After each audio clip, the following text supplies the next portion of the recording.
China's Evergrande founder pleads guilty to fraud. The chairman of the world's most indebted property developer has pleaded guilty to a litany of charges, including illegal fundraising and bribery, after a two-day trial at a mainland Chinese court, according to state media. Xu Jiayin, founder of Evergrande Group, was accused of illegally taking public deposits, illegally issuing loans, fraudulently issuing securities, and illegally disclosing material information, among other charges, state media Xinhua reported on April 14. After the trial held from April 13 to 14, Xu, also known as Hui Ka Yin in Cantonese, pleaded guilty and expressed remorse at an intermediate court in Shenzhen, a southern Chinese city bordering Hong Kong, according to Xinhua. Xu, who has been placed under police control since 2023, faces a maximum life sentence and the confiscation of his property. The court will deliver the final verdict later, Xinhua added, without specifying the sentencing date. His company, Evergrande Group, also faced allegations, including fraudulently issuing securities.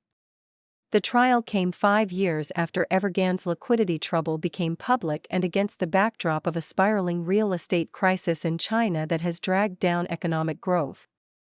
Once a leading homebuilder in China, Evergrande defaulted in late 2021 as the country's property sector slowed down and Chinese regulators tightened borrowing rules. When a Hong Kong court ordered liquidation in January 2024, the real estate developer was saddled with more than $300 billion of debt. Evergrande was delisted from the Hong Kong Stock Exchange in August 2025. Property tycoon. Born in a rural village in the central Chinese province of Hunan, Xu began his career as a technician at a state-owned steel factory after finishing college. That was in the early 1980s, a time when China was still under a rigid state-planned economy. As the communist regime gradually opened up its market and eased controls, Xu, like many other Chinese, moved to the southern coastal province of Guangdong, where he worked as a salesperson before founding Evergrande in 1996. In his first project, Xu borrowed 3 million yuan from the bank to purchase land, then started selling homes once construction began, according to a 2010 report by People's Daily, the official newspaper of the Chinese Communist Party. Within a day, he sold more than 300 apartments and raked in 80 million yuan, allowing him to finance the next project, according to the report. That strategy fueled Evergrande's rapid expansion. By the end of 2009, Evergrande had dozens of projects across 25 major Chinese cities, according to the company's official website. In 2017, she was crowned as China's richest person with a net worth of $42.5 billion, according to Forbes. According to some China observers, Xu's rise and subsequent downfall may be tied to power struggles within the CCP's top ranks. Evergrande's exponential rise in the past 2 decades couldn't have come without a strong backer providing benefits, financing, a lot of convenience, and political safety, Tong Jingyuan, a China affairs commentator, previously told the Epoch Times. Without such backers, private enterprises are strangled under the CCP's economic system, according to Tong, also a contributor to the publication.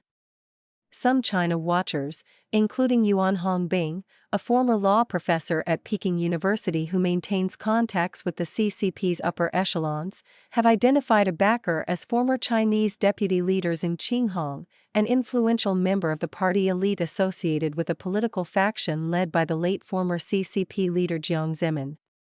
Zhang's power and influence had brought his family great wealth and dominated major agencies and industries, including propaganda, banking, technology, and real estate.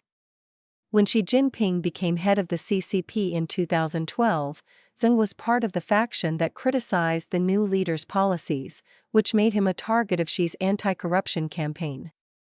The CCP's crackdown on the property market began in 2016, tightening lending standards and causing hundreds of companies to go bankrupt. Despite these measures, Evergrande continued to borrow heavily, increasing its debt. In 2020, new regulations were introduced, and the company was no longer able to borrow, leaving it overwhelmed by its debt. The fate of the developer and its 67-year-old chairman has been closely watched by numerous Chinese buyers, many of whom are left with unfinished apartments, homes they spent their entire family's savings on and took out huge loans to buy. How will you address those unfinished buildings? One from the northern province of Liaoning asked on Weibo, a Chinese social media platform, on April 14 in response to the news of Shu's trial. Another user commented, "I feel so sorry for those who emptied 3 generations' savings to buy a home." Catherine Young contributed to this report.